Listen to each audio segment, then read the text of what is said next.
Assalamualaikum warahmatullahi wabarakatuh. Salam sadesa. Hai teman-teman KKN Win Said Ali Rahmatullah Tulungagung, Desa Sendang 2025.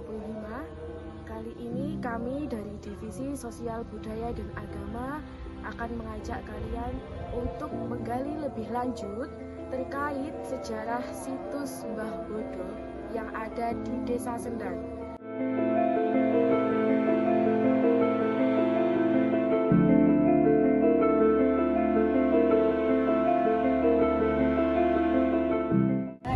Tokohnya yang terkenal itu Tribana Tunggal Dewi.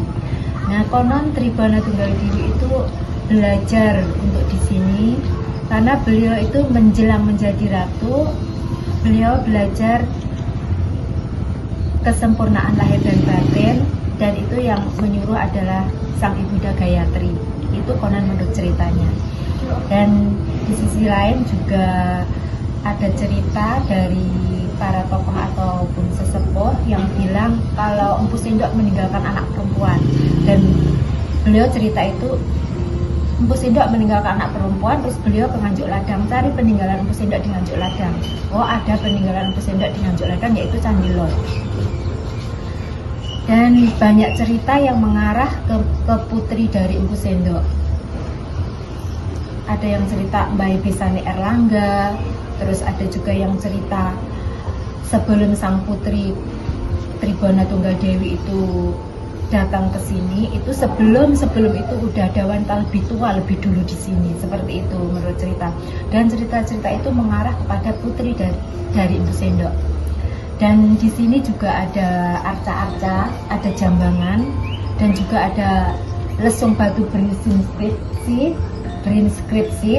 Itu dibaca di buku ini, dijadikan buku ada tahun angka 971 Saka, dan itu adalah masa Erlangga. Itu di sini juga seperti Empu Sendok yang berlatar belakang agama Hindu, banyak peninggalannya yang berlatar belakang agama Hindu seperti Parwati, Ganesha, lumpang sama gandeknya, itu simbol-simbol agama Hindu. Di sini juga ada di tulisan legend Belanda yang namanya Mbah Bodo itu nyai, seorang putri. Sama seperti cerita-cerita tadi yang mengarah pada putri Empu Sendok, semua mengarah pada seorang putri yang namanya Mbah Bodo itu. Nah, itulah sekilas tentang situs Mbah Bodo.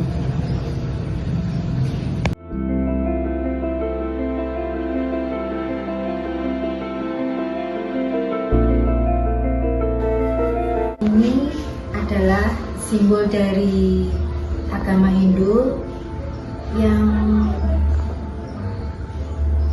simbolnya adalah kesuburan, kecantikan, terus kesetiaan, seperti itu menurut agama Hindu. Sedangkan putranya Dewa Ganesha itu simbol dari pengetahuan, kebijaksanaan, seperti itu Mbak.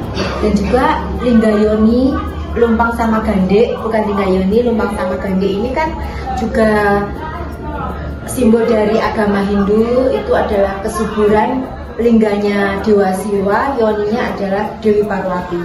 Dan di sini ada jambangan. Jambangan ini ada beberapa tulisan yang menurut Brin Eveo di buku ini terbaca tahun angka 971 Saka. Ini masa Erlangga. Itu.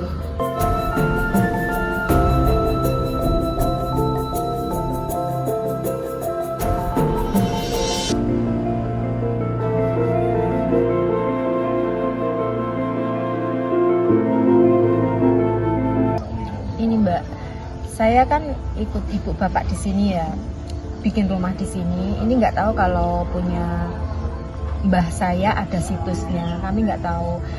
Rumah kami itu dulu menghadap ke timur, membelakangi situs ini, tapi bapak sakit-sakitan. Nah, akhirnya ditanyakan pada orang yang ngerti gitu, katanya ini nggak boleh rumahnya membelakangi situs.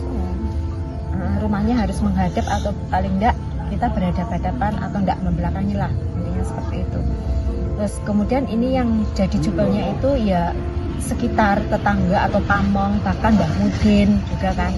Terus akhirnya suatu hari ada petugas dari Trowulan itu, ibu saya ditanya, ini listrik dari mana, terus apa itu, ini tanya siapa, akhirnya ditanya ibu saya itu kan ini dari bapaknya bapak saya kan udah meninggal, saya kecil kan, ibu saya ngomong, terus ibu saya kan jadi janda gitu, yang ditinggal meninggal, dan itu yang punya kan bapaknya bapak tadi. Ya itu akhirnya dicari tahu yang punya tanah ini siapa, akhirnya ibu saya jadi jubel, kemudian ibu saya udah pensiun, jadinya saya. Adik saya kan udah dapat pekerjaan, adik saya cowok TNI mbak, akhirnya yang jadi jubel ini saya.